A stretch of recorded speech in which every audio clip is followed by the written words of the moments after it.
Bonjour, nous allons définir aujourd'hui ce que peut être la déforestation importée et surtout la réduction de cette déforestation. Tout d'abord, une définition. La déforestation importée désigne le phénomène par lequel la consommation d'un pays entraîne indirectement la déforestation ou la dégradation des forêts dans un autre pays.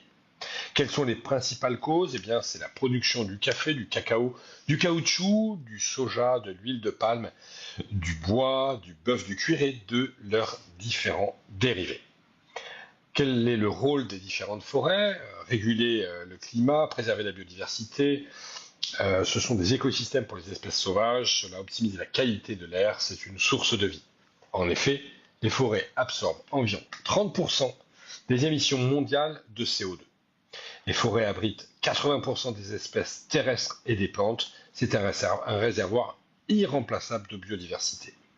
Elles purifient l'air en captant les polluants, régulent le cycle de l'eau tout en contribuant à l'humidité atmosphérique et génèrent la fertilité des sols grâce à la décomposition naturelle des matières. 350 millions de personnes vivent directement des forêts dans le monde. Elles assurent leurs moyens de subsistance. Ce sont des sources de vie, elles abritent des milliers d'espèces d'animaux sauvages et elles jouent un rôle central dans leurs propres écosystèmes.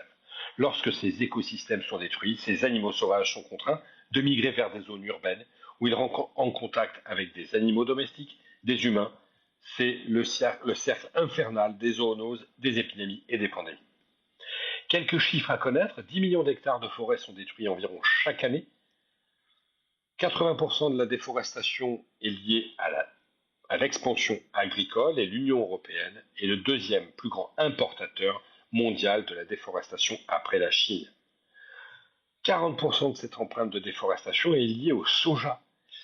Pourquoi? Eh bien, le soja permet d'alimenter les animaux, rentre également dans la fabrication de l'industrie alimentaire humaine avec des alternatives aux protéines animales, rentre dans la fabrication de produits industriels végétariens et végétaliens comme le tofu, rentre également dans la composition d'additifs des produits industriels comme la lécithine, qui est bien connue.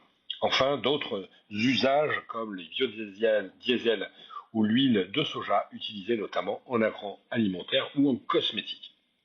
La déforestation contribue à environ 12% des émissions de gaz à effet de serre et en termes de biodiversité, 1 million d'espèces animales et végétales sont menacées d'extinction.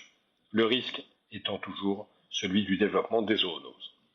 Alors une réglementation très contraignante est en place, elle devait s'appliquer au 31 décembre 2024, elle est décalée d'un an au 31 décembre 2025 pour les grandes entreprises et en juin 2026 pour les petites entreprises. Quels sont les produits concernés? L'huile de palme, le soja, le bois, le cacao, le café, le bœuf, le caoutchouc et l'ensemble de leurs dérivés. Les exigences principales sont de garantir que les produits importés ne sont pas liés à la déforestation. Qui est concerné? Eh bien, l'ensemble des grandes entreprises, les PME, les importateurs et les exportateurs de ces différents produits agricoles et de leurs dérivés. Le coût de l'inaction a été mesuré, la perte des forêts entraînerait jusqu'à 10% de baisse du PIB mondial d'ici 2050 si nous n'agissons pas.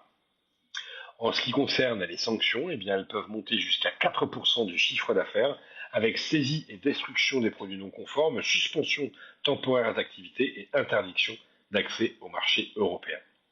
Qui doit effectuer ces contrôles? Eh bien, les entreprises elles-mêmes qui doivent assurer la traçabilité complète, identifier les parcelles d'origine de matières premières.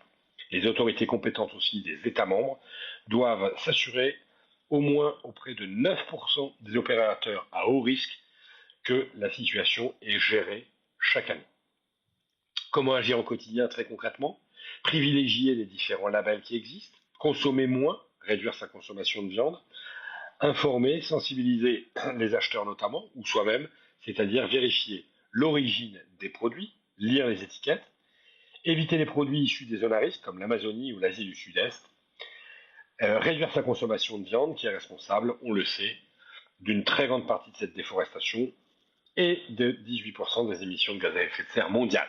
Enfin, il est important dans nos structures de santé d'adopter une politique d'achat responsable tout en assurant la traçabilité, en vérifiant les certifications, en gérant les risques, en vérifiant l'engagement des industriels et des fournisseurs et en militant pour une transparence pour comprendre, connaître, fournir les preuves documentaires de cette déforestation qui est réduite. Enfin, dans le secteur de la santé, nous avons 8 secteurs qui peuvent être concernés: l'alimentation, la restauration, les dispositifs médicaux et les consommables, les médicaments et les produits pharmaceutiques, les matériaux de construction et de rénovation, l'ensemble des textiles médicaux, les produits d'hygiène et de nettoyage, les équipements hospitaliers et le mobilier, enfin, les produits de bureautique. En conclusion, nous savons pertinemment que la Terre n'a pas besoin des humains. En revanche, l'humain a besoin de toute cette biodiversité pour continuer à exister. Et bien maintenant, j'ai envie de vous dire, c'est à vous de jouer et de trouver votre raison d'agir.